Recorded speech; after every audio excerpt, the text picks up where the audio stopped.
Good morning, नमस्कार।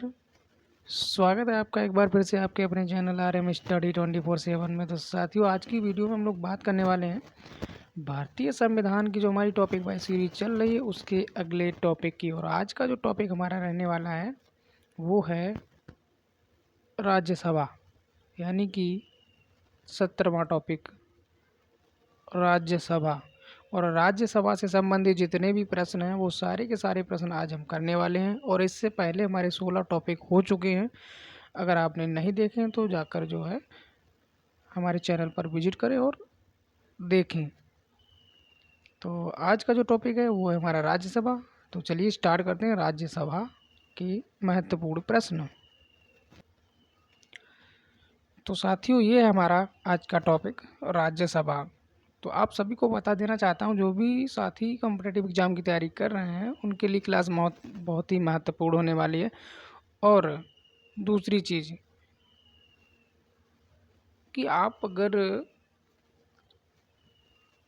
किसी चीज़ की तैयारी, किसी भी एग्ज़ाम की तैयारी एक दिन में करना चाहते हैं तो वो नहीं होती। तो मान लीजिए अगर आपके सामने कोई एग्ज़ाम आपका नहीं लगा है तो ऐसा नहीं कि आप जब एग्ज़ाम आएगा तभी पढ़ेंगे, तभी सारी तैयारियां कर लेंगे, नहीं हो पाएगी, ये इम्पॉसिबल है। किसी भी चीज़ की तैयारी, किसी भी टारगेट की तैयारी आपको पहले से करनी पड़ती है। अगर आप पहले से उसकी तैयारी करेंगे तभी आप सक्सेस हो पाएंगे, अन्यथा नहीं। तो साथियों, आपसे रिक्वेस्ट है कि आप थोड़ा थोड़ा करके डेली जो है पढ़ते रहिए। यहाँ 10 से 15 मिनट की क्लास होती है। 15 मिनट की क्लास में आप बहुत सारे महत्वपूर्ण प्रश्न सीख जाएंगे और आपके एग्ज़ाम की जो धार है वही जो है, ये प्रश्न अगर GK GS पूछे जाते हैं तो बनेगी। तो आप सभी ये 10 से 15 मिनट देते रहिए और अच्छे से अच्छे तैयारी करते रहिए। तो चलिए बढ़ते हैं प्रश्नों को लेकर आगे। और आज का जो हमारा पहला प्रश्न है वो है जो आपकी स्क्रीन पर दिख रहा है। चलिए पढ़ते हैं पहला प्रश्न। कौन संसद का स्थायी व उच्च सदन है? तो ध्यान रखना, उच्च सदन और स्थायी सदन होता है आपका राज्यसभा। अगला, राज्यसभा को स्थायी सदन कहते हैं क्योंकि इसे विघटित नहीं किया जा सकता है। और अगला एक महत्वपूर्ण प्रश्न है कि वर्तमान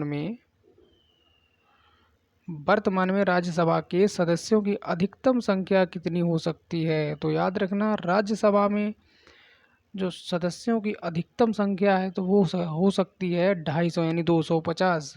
और अगला प्रश्न है, राष्ट्रपति द्वारा राज्यसभा में कितने व्यक्ति मनोनीत किए जाते हैं?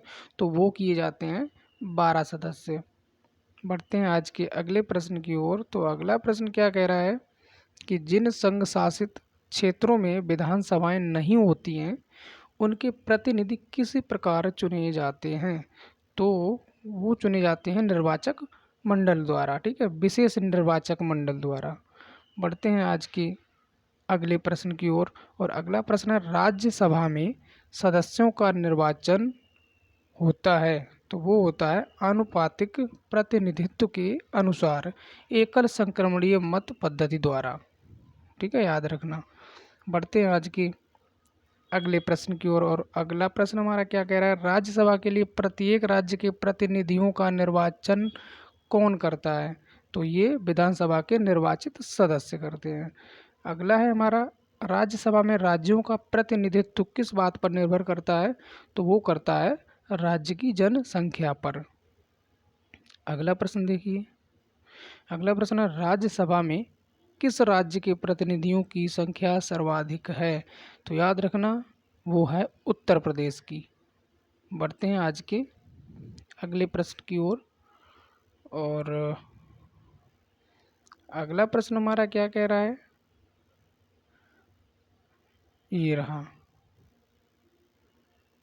चलिए देखिए, बहुत ही महत्वपूर्ण राज्यसभा से प्रश्न लिए, ये राज्यसभा के टॉपिक से। तो आप लोग ध्यान से इनको सुने व देखें और पढ़ें। तो देखिए अगला प्रश्न हमारा है, राज्यसभा के सदस्यों के लिए न्यूनतम आयु कितनी होनी चाहिए? ये होनी चाहिए 30 वर्ष। तो ये ऐसे प्रश्न हैं, ये सभी को, जितने भी पढ़ने लिखने वाले हैं, प्रतियोगी छात्र हैं, है ना, सभी को पता होने चाहिए, सभी को याद होने चाहिए, क्योंकि ये नॉर्मल जनरल प्रश्न है एक तरीके से। तो चलिए आज का अगला प्रश्न है, राज्यसभा के सदस्यों का कार्यकाल कितने वर्ष का होता है? तो याद रखना ये 6 वर्ष का होता है। सिर्फ राज्यसभा के सदस्यों का कार्यकाल होता है 6 वर्ष का, बाकी सभी का कितने का होता है? 5 वर्ष का। तो याद रखना कभी भी ये प्रश्न अगर आ जाए तो। अगला प्रश्न है, लोकसभा और राज्यसभा में गणपूर्ति यानी कोरम संख्या है, तो वो है कुल सदस्यों की 1/10। ठीक है, कुल सदस्यों की संख्या का 1/10। बढ़ते हैं आज के अगले प्रश्न की ओर। और अगला प्रश्न हमारा क्या कह रहा है कि राज्यसभा में हाँ सॉरी ये तो हो चुका था। अगला प्रश्न है, राज्यसभा को भंग करने का अधिकार किसे प्राप्त है? तो राज्यसभा को भंग करने का अधिकार किसी को प्राप्त नहीं है, यानी कि राज्यसभा को कोई भी भंग नहीं कर सकता है। ठीक है, अगला प्रश्न क्या कह रहा है, राज्यसभा का सभापति कौन होता है? तो याद रखना राज्यसभा का जो सभापति होता है वो होता है आपका राष्ट्रपति। अगला प्रश्न, वह कौन सी सभा है, वह कौन सी सभा है जिसका अध्यक्ष उस सदन का सदस्य नहीं होता है? तो राज्यसभा है। अगला प्रश्न है, राज्यसभा के सभापति का चुनाव कौन करता है? तो वो करता है लोकसभा एवं राज्यसभा के सभी सदस्य करते हैं। ठीक है, अगला प्रश्न हमारा क्या कह रहा है, तो अगला प्रश्न कह रहा है, राज्यसभा का सभापति, देखिए आगे क्या दिया गया है, राज्यसभा का जो सभापति है उसके बारे में दिया गया है, लोकसभा एवं राज्यसभा के सदस्यों द्वारा संयुक्त रूप से चुना जाता है। कौन? राज्यसभा का सभापति। अगला प्रश्न क्या कह रहा है कि लोकसभा द्वारा पारित धन विधेयक राज्यसभा को प्राप्त होने के कितने दिनों के भीतर लोकसभा को वापस लौटाना पड़ता है? तो ये 14 दिनों के भीतर वापस लौटाना पड़ता है। अगला प्रश्न देखते हैं। तो अगला प्रश्न हमारा है, क्या राज्यसभा का सभापति संसद के दोनों सदनों के संयुक्त अधिवेशन की अध्यक्षता कर सकता है? तो नहीं, तो वो केवल राज्यसभा की ही जो है सभापति की सदस्य अध्यक्षता कर सकता है, ना कि दोनों सदनों की। दोनों सदनों से मतलब है हमारा लोकसभा और राज्यसभा। ठीक है, अगला हमारा जो प्रश्न है वो कह रहा है कि राज्यसभा के द्विवार्षिक चुनावों की अधिसूचना कौन जारी करता है? तो ये करता है निर्वाचन आयोग। और अगला प्रश्न है, राज्यसभा के सदस्यों का निर्वाचन होता है, तो वो होता है राज्य के विधानसभा के निर्वाचित सदस्यों के द्वारा। ठीक है, यानी राज्यसभा के सदस्यों का जो निर्वाचन होता है वो राज्य के विधानसभा के निर्वाचित सदस्यों के द्वारा होता है।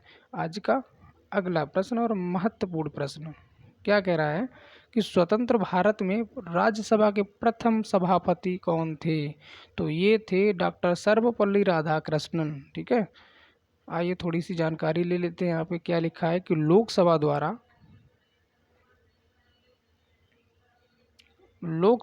द्वारा पारित धन विधेयक राज्यसभा द्वारा भी पारित मान लिया जाता है यदि उच्च सदन उस पर कितनी समय सीमा में कार्य संपादन न कर सके, यानी कि ये है 14 दिन। 14 दिन का देखो समय ऊपर भी बताया गया, वही इसमें कहा गया है कि 14 दिन तक वापस करना होता है, और 14 दिन के बाद अगर वापस नहीं करते हैं तो वो राज्यसभा द्वारा पारित मान लिया जाता है। ठीक है, चलिए बढ़ते हैं आज के अगले प्रश्न की ओर। और अगला प्रश्न हमारा क्या कह रहा है कि राज्यसभा के सदस्यों को नामित करने का अधिकार किसको है? तो वो है राष्ट्रपति को।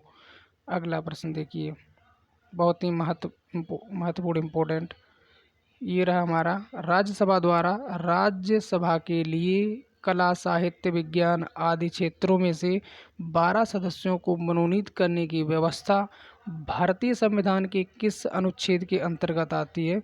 तो ये आती है अनुच्छेद 80 के अंतर्गत। यानी कि जो 12 सदस्य मनोनीत किए जाते हैं वो किस अनुच्छेद से हैं?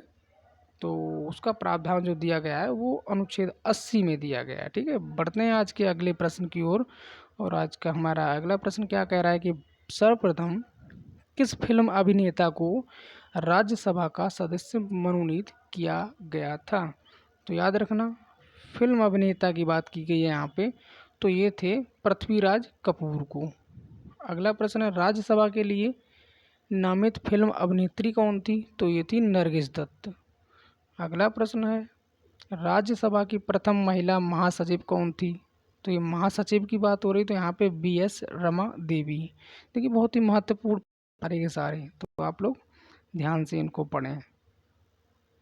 अगला प्रश्न हमारा क्या कह रहा है, तो ये कह रहा है कि राज्यसभा का सर्वप्रथम गठन कब हुआ था, तो ये हुआ था 3 अप्रैल 1952 को। और आज का अगला प्रश्न है हमारा, राज्यसभा की प्रथम बैठक कब हुई थी, तो ये हुई थी 13 मई 1952 को। ये दोनों प्रश्न बहुत ही महत्वपूर्ण हैं, ठीक है।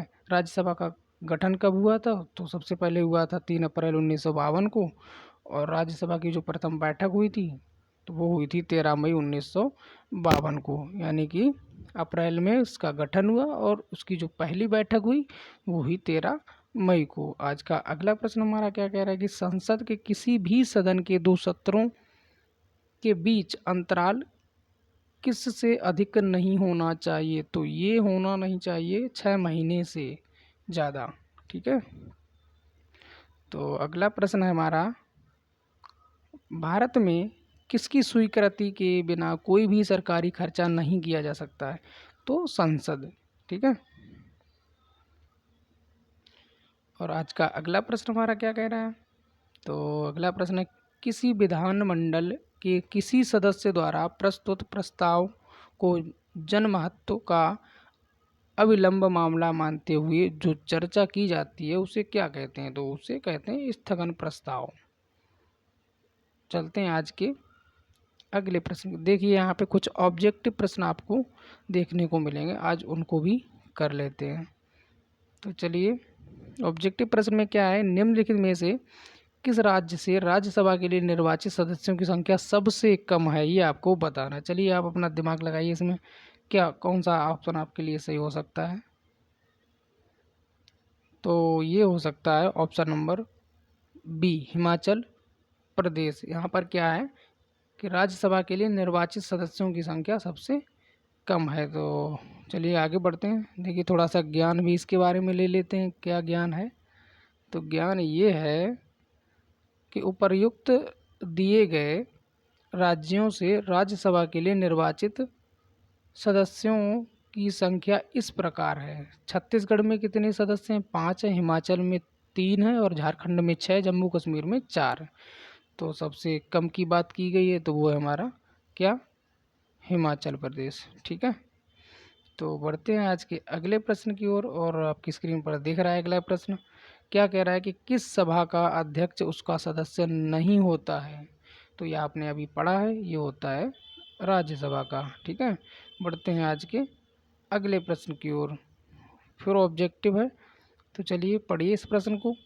प्रश्न कह रहा है, निम्नलिखित में से कौन राज्यसभा का अध्यक्ष होता है, तो राज्यसभा का जो अध्यक्ष होता है वो आपने अभी पढ़ा था, क्या होता है बताएं इसमें, तो वो होता है भारत का उपराष्ट्रपति, जैसा कि अभी हम लोग ऊपर देख चुके हैं। तो चलिए बढ़ते हैं आगे।